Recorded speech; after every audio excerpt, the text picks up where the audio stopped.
the mute button on me. I never mute it, so there we go. How's that? All right. There are different ways, different people's personalities, in the way they handle conflict. And this passage is interesting on lots of different ways. There's a lot of ways you can apply this passage. I'm going to tell you the main way before we do some side ones. The main one is simply this. There is only one good way to bring about true reconciliation, and that's God's way. And if you try to reconcile in any other way than God's way, you're going to get a half-baked reconciliation that in the end proves pretty unfruitful. And what this chapter is, you might think, oh, look what God is. No, guys. Joab is never a speaker of wisdom, nor is he ever a speaker for God. Joab's advice, Joab is a peacemaker, and he is going to bring reconciliation, in quotation marks, between David and his son Absalom, because Joab sees the benefits of that reconciliation. But he does not do it God's way. Unfortunately, Joab does it a way that many of us do it. And we will be able to attest to what this text is teaching, that it doesn't work. It will not bring genuine reconciliation, because you cannot short-circuit God's approach to reconciliation. If you do, it will always fall apart, and this one falls apart. And in fact, you never really even experience reconciliation in this. You experience toleration. And if you think about this, you've been there, haven't you?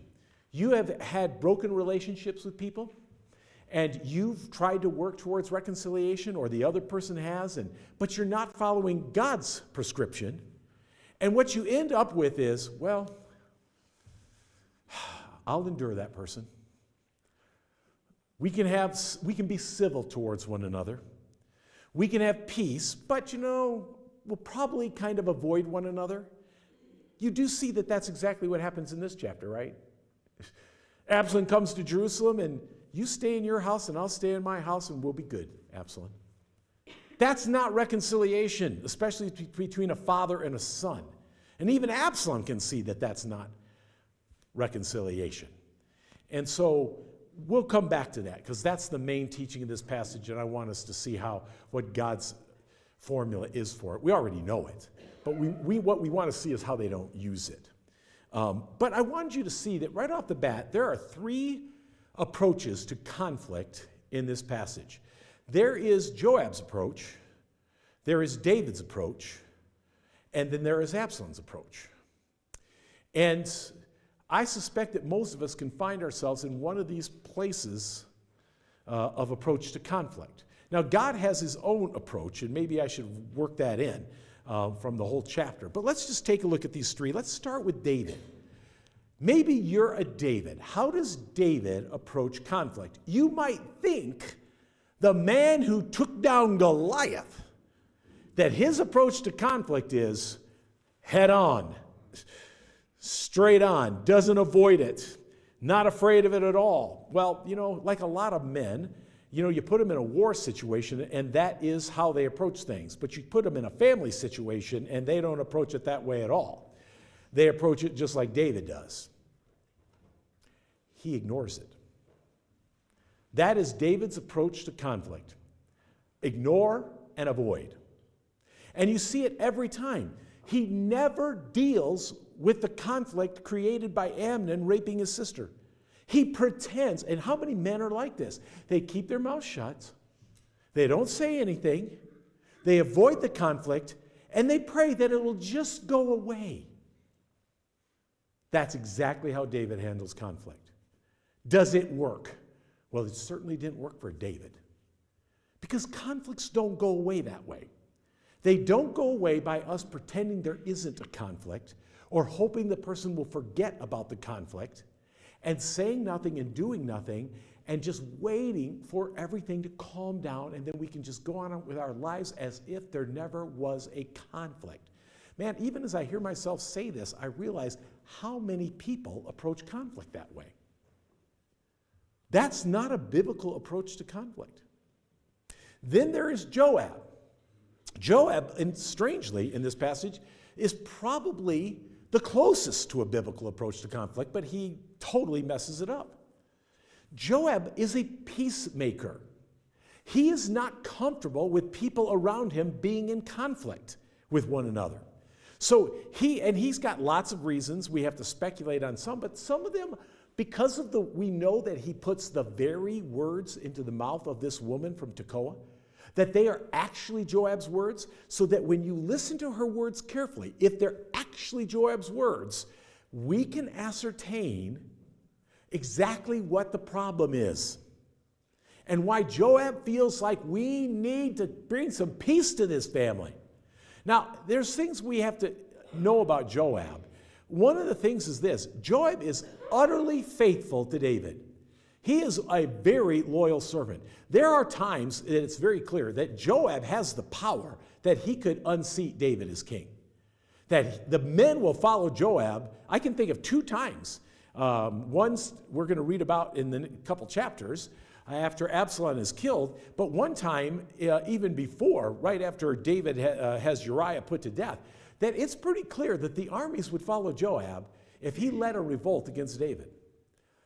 But he doesn't, because he is truly a faithful servant of David. And he is as loyal can be.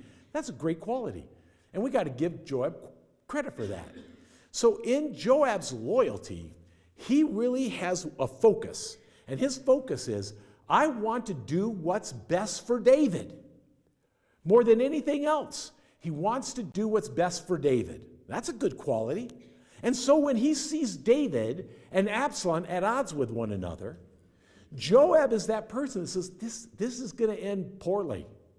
This is not going to end well. And I suspect that Joab, he's a smart guy. And Joab's a leader. And he really knows how men follow other men. And he looks at Absalom and says, Absalom's going to be trouble.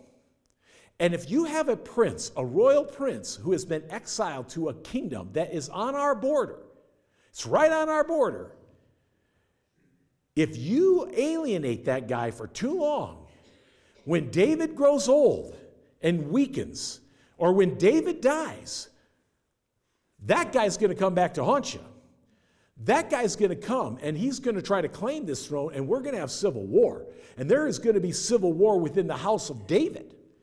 And Joab is thinking, well, we can't have that. First of all, it makes it hard for me to do my job when David's sons are trying to kill each other. And the whole country is back. And by the way, Joab's already had one civil war. He knows what it can do to a country.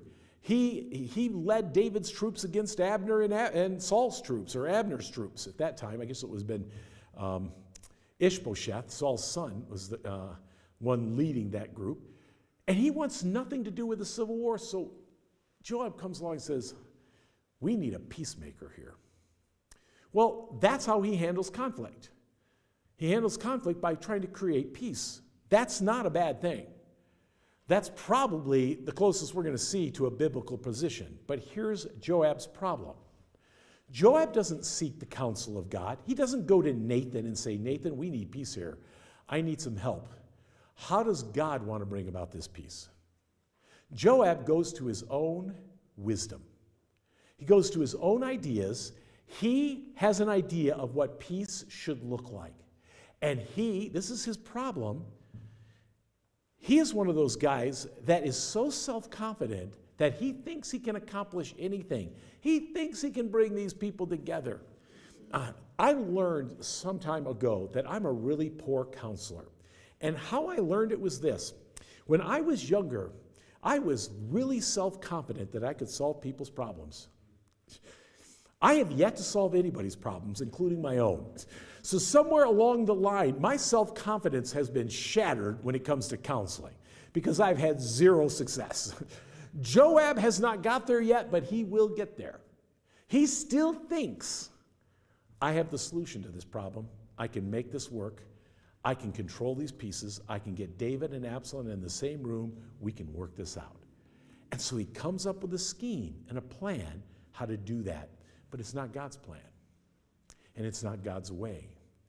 And therefore, it's a wrong approach to solving conflict. Then there's Absalom. Absalom's approach to solving conflict is very similar to my own, unfortunately. You can ask my wife on this one.